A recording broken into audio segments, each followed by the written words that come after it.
Brevísimo, un programa radial dedicado al relato corto, letras, autores y viajes que nos hacen soñar en pocas palabras.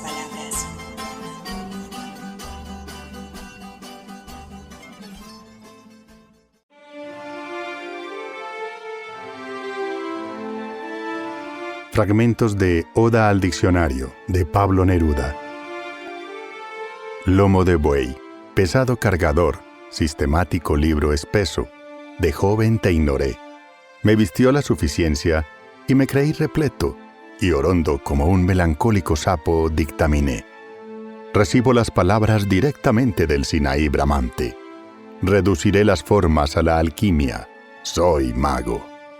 El gran mago callaba.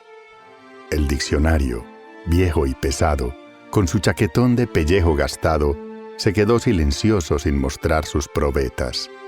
Pero un día, después de haberlo usado y desusado, después de declararlo inútil y anacrónico camello, cuando por largos meses sin protesta me sirvió de sillón y de almohada, se rebeló y plantándose en mi puerta, creció, movió sus hojas y sus nidos, movió la elevación de su follaje, arbolera, natural, generoso, manzano, manzanaro, manzanero, y las palabras brillaban en su copa inagotable, opacas o sonoras, fecundas en la fronda del lenguaje, cargadas de verdad y de sonido.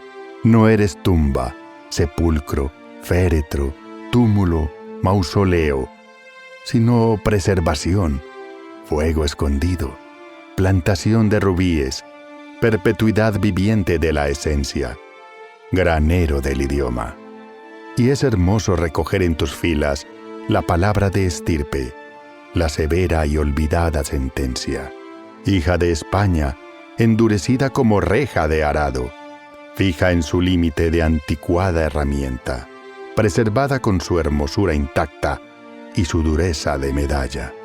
O la otra palabra que allí vimos perdida entre renglones y que de pronto se hizo sabrosa y lisa en nuestra boca como una almendra o tierna como un higo. Hola, bienvenidos a una nueva emisión de Brevísimo, un programa dedicado a las formas breves de la literatura. Yo soy Mauricio Montoya y le doy la bienvenida a mis compañeros de mesa, Erika Arango, Alejandra Cardona, Andrés Correa, Álvaro Tangarife y Edwin Solórzano. Después de haber viajado por la India, hoy nos encontramos para un nuevo programa temático, en el que hablaremos sobre los diccionarios literarios. Estos, que como lo dice la periodista y escritora argentina Mónica López, son una excusa para la creatividad, donde los autores encuentran nuevos sentidos a palabras que son ya conocidas o viejas. Esta misma escritora considera que es bastante admirable que un autor decida reescribir un diccionario, permitiéndose con ello un ejercicio creativo en el que construye acepciones novedosas y que tal vez, sin proponérselo, le hace crear todo un género literario, con reglas tan estrictas como las de la novela negra o las del soneto.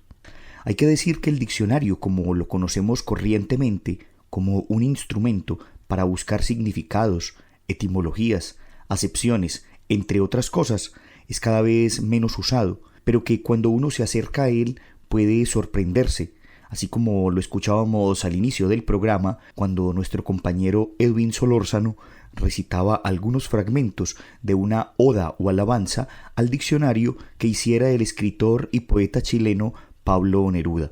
Pero en este par de programas temáticos de Brevísimo nos dedicaremos a diccionarios literarios que tal vez tengan sus raíces en obras como las de Flaubert, titulada Diccionario de Ideas Recibidas, pero que es más conocida en nuestro entorno como Diccionario de Lugares Comunes. Este texto de Flaubert, publicado años después de su muerte y en el que el autor francés utiliza una gran y devastadora ironía, se refiere a conceptos, citas o frases que eran comunes o muy repetidas por la burguesía francesa del siglo XIX, todo con el deseo de plasmar una crítica directa a lo que Flaubert consideraba la mediocridad de la burguesía de su época. En el diccionario, Flaubert hace una parodia de lo que podría ser un manual de comportamiento de su época. Escribe las formas, cómo debía responderse frente a ciertos temas comunes o también la crítica que él mismo hacía frente a ellas. Algunos ejemplos de este diccionario podrían ser los siguientes. Academia Francesa. Denigrarla, pero tratar de ingresar a ella si se puede. Actrices. La perdición de los hijos de buena familia. Son de una lubricidad pavorosa, se dedican a las orgías, derrochan millones, terminan en el hospital. Perdón, hay algunas que son buenas madres de familia. Diarios o periódicos. Uno no puede prescindir de ellos, pero hay que protestar en su contra. Hay que dejarlos reposar en la mesa de la sala, habiendo tomado la precaución de cortarlos antes. Subrayar algunos párrafos con lápiz rojo produce también muy buen efecto. Por la mañana, leer un artículo de esos periódicos serios y por la tarde, cuando se está en reunión, conducir hábilmente la conversación sobre el tema estudiado con el fin de poder destacarse. Debe decirse también que al final de la obra de Flaubert hay un catálogo de ideas elegantes que el autor señala con ironía y que acompaña con un epígrafe inicial de Rousseau, tomado del libro El Emilio y en el que puede leerse. Resulta sumamente evidente que las corporaciones intelectuales de Europa no son sino escuelas públicas de mentiras, y con toda seguridad existen más errores en la Academia de Ciencias que en un poblado de indios hurones. Pero vamos ahora hacia otra forma de diccionario bastante curiosa, titulada Los cuentos sin el abecedario. Dentro de este género de diccionarios particulares, donde la creatividad, el ingenio y el rigor son bandera, nos encontramos con un libro de brevedades con acento local, Los cuentos sin el abecedario, del médico, psiquiatra, músico y escritor Felipe Marino Mondragón. En la introducción al libro, Felipe Marino Mondragón nos refiere cómo se gestó esta obra del ingenio, que, como muchas de las creaciones artísticas humanas, deviene del juego, de la curiosidad y el reto que supone el manejo con soltura de los vericuetos de su arte.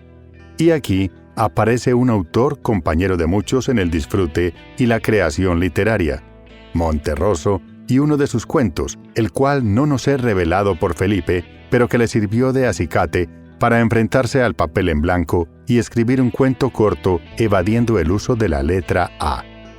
Luego devino una sucesión de 5 cuentos más, producto de la instigación de sus amigos a evitar el resto de las vocales. Un cuento sin la E, sin la I, y así. Nada fácil si se piensa. No contento con ello, se propuso crear un cuento por cada letra del abecedario, donde la ausencia de cada una de las letras fuese el factor denominador en ellos.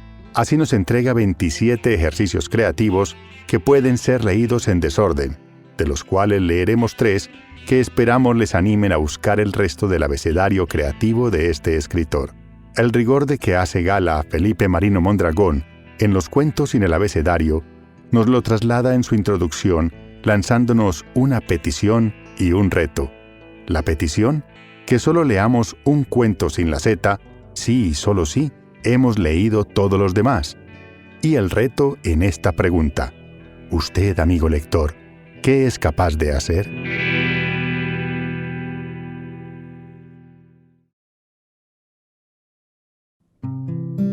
Si Augusto Monterroso escribió un cuento con 7 palabras, entonces Felipe Marino escribió un cuento sin la A.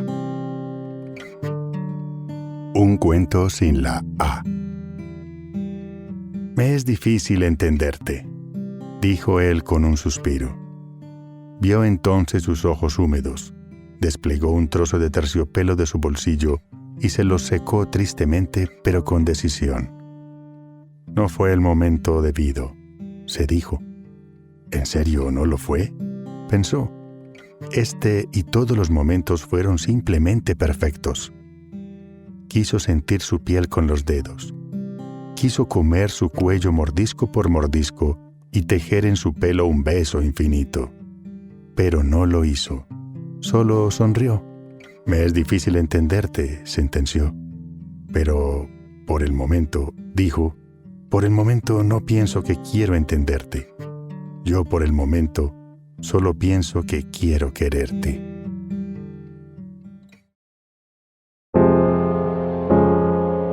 Por pura pica, gracias a María Paula. Un cuento sin la E. Anastasia sintió frío y tomó un trago. Vodka. Curioso. Rusa, Anastasia, y tomaba vodka. Una casualidad. Silbaba una tonadita saltarina y ponía su vaso hasta arriba por cuarta ocasión, guardando ganas, acumulando la gallardía para buscar atrás suyo una cajita con balas para su pistola con tambor. Y lo logró. Irguió la figura al máximo y miró hacia un lado. Ahí parado, como fumando pipa, suspiraba Rasputín, su amigo, su única compañía, su zarco y manchado gato. Ipso facto, murió toda su conspiración. Lo amaba con locura. Nada más.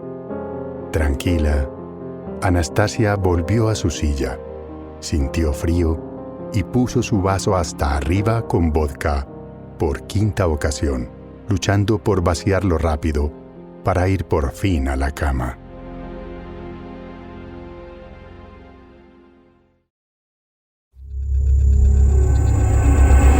Gracias a la proposición de Julianita. Un cuento sin la I. Va a ser bastante duro, como cuando uno busca hacer gol para celebrar de cara a las gradas cantando, pero los otros mal encarados, parados enfrente, pretenden quebrarte cada músculo, aunque los músculos no se puedan quebrar. Tratar de buscar algo que una las cosas, porque eso otro está vetado. No se usa. Usarlo es de mal gusto, un atentado contra lo que nos mueve, todo un palazo, un bombazo en el centro de la meta, de ambas metas. Procuró el entrenador. Algo encorvado, el alumno con traje de jugador se sentó. Entró a la cancha. Tomó su pelota oscura, mojada, negra del todo, para buscar su tanto o regar su chance para marcharse a soñar. Enganche a la derecha, una V mayúscula. Paso, paso. Logró el párrafo que buscaba acercándose al arco del otro lado. Lanzó. Pero así como existen diccionarios, también puede encontrarse una guía alfabética de lugares imaginarios. En el libro de Alberto Manguel y Gianni Guadalupi, Guía de lugares imaginarios, hay una idea que nos queda clara. Solo los incautos piensan que tenemos mapeado el planeta Tierra, que los lugares ya están dibujados, sea en un mapamundi, o en un libro de geografía, o en Google Earth. Además de incautos, les falta creatividad en la mirada para detectar los lugares singulares. De ahí que los autores sean sensibles a la idea de Herman Melville, el autor de Moby Dick. No está en ningún mapa. Los lugares verdaderos nunca lo están. ¿Cuáles serían los lugares verdaderos? Los que están en la literatura. El incauto respondería con un rotundo no. Pero, ¿quién se atrevería a afirmar, por ejemplo, que el infierno de Dante, el descrito en la Divina Comedia, no es un lugar verdadero, en tanto modula comportamientos humanos y se inmiscuye en sus sueños, volviéndolos pesadillas? ¿Se imaginan un mapamundi de ucronías, plagado de lugares que hubieran existido si, por ejemplo, Hitler hubiera vencido o si los romanos no hubieran derrotado a Aníbal? ¿Serían menos reales o más bien serían potencialmente reales? ¿O acaso el efecto que causan estos lugares imaginarios en nuestra mente no es real? Un día, cuenta Alberto Manguel, Gianni Guadalupi me habló de una novela que había descubierto, La ciudad vampiro, de Paul Feval, y comentó que sería divertido escribir una especie de guía turística de la ciudad de los vampiros, con información sobre cómo llegar, dónde alojarse, qué comer, qué sitios visitar, datos tomados de la novela misma. Pronto, nuestra lista alcanzó varios centenares de nombres. Así fue como empezó la guía de lugares imaginarios. En dicha guía encontramos lugares como a Fania, un país lleno de campanas y campanarios, cuyo rey se convirtió en piedra cuando olvidó dar limosna a un mendigo. O Anastasia, ciudad de Asia, bañada por canales concéntricos y sobrevolada por amistosos cometas. O la isla de Sendim, donde los habitantes tienen la costumbre de comerse a sus parientes y amigos si éstos enferman de forma irremediable. Y el Palacio de Justicia, el cual será relatado por nuestro compañero Edwin Solórzano. Marco de Nevi, el primer cuento de Kafka en Falsificaciones. Justicia, Palacio de. Edificio grande y laberíntico situado en una ciudad innominada, donde se cita a la gente sin formular cargos concretos contra ellos. Si uno entra en el Palacio de Justicia y pregunta dónde está el juzgado que le ha enviado la citación, siempre le dirán: al fondo, al fondo. Las puertas son innumerables y en cada una hay una placa de bronce cuya inscripción, gastada por el tiempo, ya no puede leerse. El que llegue a una de las últimas salas será atendido por un empleado que le pedirá que se siente y espere su turno. Esperará prudentemente 5 o 6 días. Después se aburrirá y, en principio, solo para distraerse, comenzará a ayudar al empleado. Al poco tiempo ya sabrá distinguir los expedientes. Progresará y al cabo de 1 año ya sabrá desenvolverse, hasta que un día un juez lo nombrará su secretario. Muchos años después, notará que todo el mundo lo llama señoría. Le harán firmar papeles y entre esos papeles habrá una sentencia donde se condena a un testigo in absentia. El juez, ahora casi senil, parecerá recordar el nombre del acusado, pero incapaz de detener la rutina establecida, firmará la sentencia en que figura su nombre.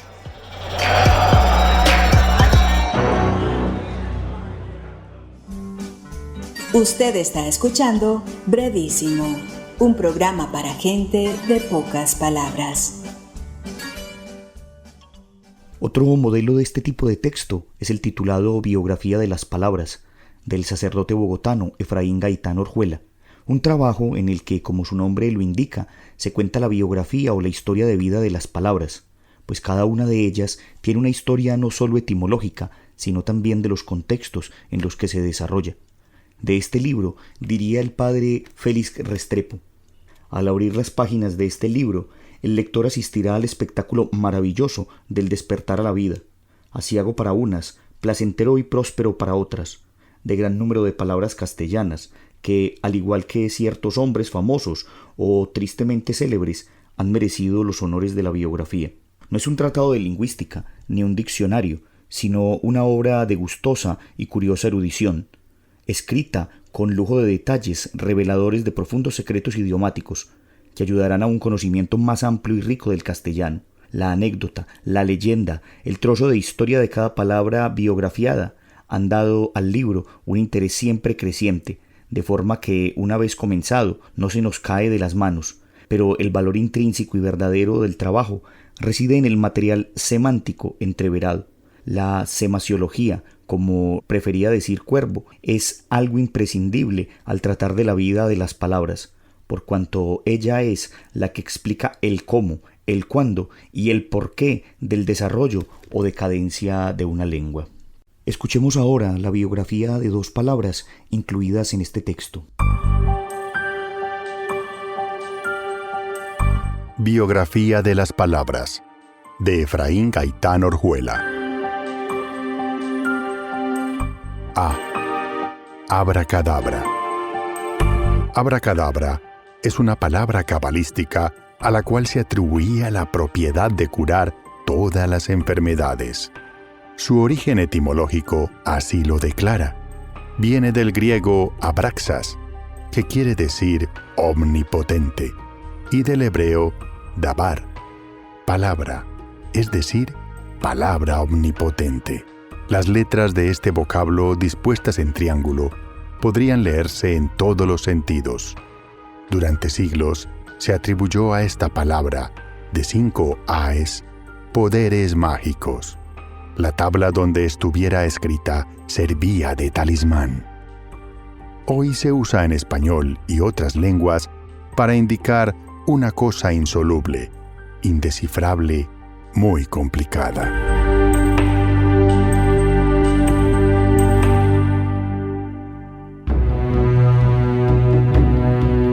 C. Candidato. En el lenguaje político se llama candidato aquel que aspira a desempeñar algún cargo público o que es presentado a los electores como digno de ser elegido para ocupar un puesto oficial o de representación. Tanto el concepto como la palabra existen desde el tiempo de los antiguos romanos. Se llamaban candidatos porque los tales iban vestidos de una túnica blanca o cándida, que por lo regular era de tela ordinaria, cubierta de una solución de una especie de yeso. El candidato, vestido de esta forma, iba y venía por las calles y plazas recogiendo votos entre los ciudadanos, a los cuales, para congraciarse su estima y obtener el sufragio, les daba la mano y los llamaba por sus nombres, ayudado siempre de un apuntador. Parece que la blancura o candidez de la toga constituye para el candidato más que un artificio técnico para distinguirse entre la muchedumbre y para reclamar su atención, un signo algo ostentoso que significaba su integridad moral y la honorabilidad con que desempeñaría su cometido. Otro referente más reciente es el Diccionario de Barbarismos del escritor argentino Andrés Neumann. En este espacio dedicado a los diccionarios, quisimos explorar en las definiciones propuestas por la Real Academia Española la acepción sobre el término palabra, y encontramos que, entre variadas referencias, alude a una promesa u oferta, a una unidad lingüística dotada de significado, a un signo y a la facultad de hablar. Y a estas definiciones se le suma una lista de tipos de palabras: medias palabras, palabra clave, palabra de Dios, palabra de honor, palabra de rey, palabra gruesa, mágica, ociosa, pesada, picante, entre otras, palabras para nombrar el mundo. Andrés Neumann es un narrador, poeta, traductor, bloguero y columnista hispano-argentino. Nació en 1977 y entre sus obras es su manera de provocación para que exploren su estilo y su capacidad creativa. Se encuentran El viajero del siglo, Cómo viajar sin ver, Hacerse el muerto, Fractura, Anatomía sensible, entre otras. A propósito de las formas breves en la literatura, Neumann ha divulgado de forma amplia microrrelatos que nos muestran la riqueza intelectual y la sensibilidad con la que este escritor de poesía, cuentos, minicuentos, aforismos y novelas representa, desde la ficción o la realidad, el mundo. Con relación a nuestro tema de hoy, queremos presentarles algunos neumanismos, definiciones registradas en el diccionario Barbarismos, de la editorial Páginas de Espuma, que fue publicado en el año 2014 y nos presenta la denominación que Neumann otorga a algunas palabras, con la particularidad de que las construye, según él, abro comillas, utilizando elementos del abundoso patrimonio de la retórica, con el fin de mostrarnos cómo numerosas palabras pueden esconder sorprendentes atavíos bajo la apariencia que las envuelve con su capa cotidiana. Cierro comillas. Consideramos que Barbarie es un diccionario que nos presenta la exploración de nuevos territorios literarios, algo que caracteriza a Neumann en su búsqueda por narrar y que nos amplía los horizontes para empalabrar el mundo. Así, escuchemos algunas de las definiciones encontradas en Barbarismos. Diccionario: lectura policíaca donde el personaje que comete el crimen lingüístico es el mismo que lo investiga. Aburrimiento: estado de autopercepción extrema. Adulto: mortal que se da cuenta. Biografía: manera en la que alguien va muriéndose. Comedia: género lo suficientemente inteligente como para parecer lo suficientemente tonto. Familia: conjunto de soledades genéticamente agrupadas. Duda, certeza irrefutable. Conciencia, equipaje que carga especialmente con todo lo que no se ha hecho. Libro, soledad plural. Artilugio que cuesta trabajo quemar. Jardín, bosque cobarde. Y por último, escritor, individuo que fracasa en el intento de ser exclusivamente lector. Esperamos que estas definiciones signifiquen un abrebocas para que continúen su aproximación a las palabras, aquellas que usamos de forma recurrente, aquellas otras que no conocemos o que ya hemos olvidado, y las que aún están por nacer. Usted está escuchando Brevísimo. Lo bueno, si breve, 2 veces bueno. Recuerden que ustedes pueden enviarnos sus textos de máximo 1 minuto de duración en audio o de 200 palabras como máximo en caso de que prefieran enviarlo escrito, los cuales podrán ser leídos en nuestros próximos programas. Pueden escribirnos a nuestro correo brevísimo2020@gmail.com y visitarnos en nuestras plataformas de Facebook, YouTube e Instagram, Brevísimo 2020. Con esto entonces terminamos nuestro programa del día de hoy, pero los invitamos para otra emisión en la que continuaremos hablando sobre diccionarios literarios. Agradezco a quienes me acompañaron hoy en la mesa, a Edwin Solórzano, quien desde el estudio de voces Alas, Volamos tu imaginación, nos aportó con una serie de relatos ambientados. Pueden escuchar los trabajos de Edwin en el podcast Al Aire, Crónicas, Cuentos y Relatos. También agradecemos a la Universidad Nacional por este espacio que nos brinda, a Jorge Benjumea en el máster y a ustedes los esperamos para una nueva emisión de Brevísimo. Hasta pronto. Brevísimo, un programa radial dedicado al relato corto, letras, autores y viajes que nos hacen soñar en pocas palabras.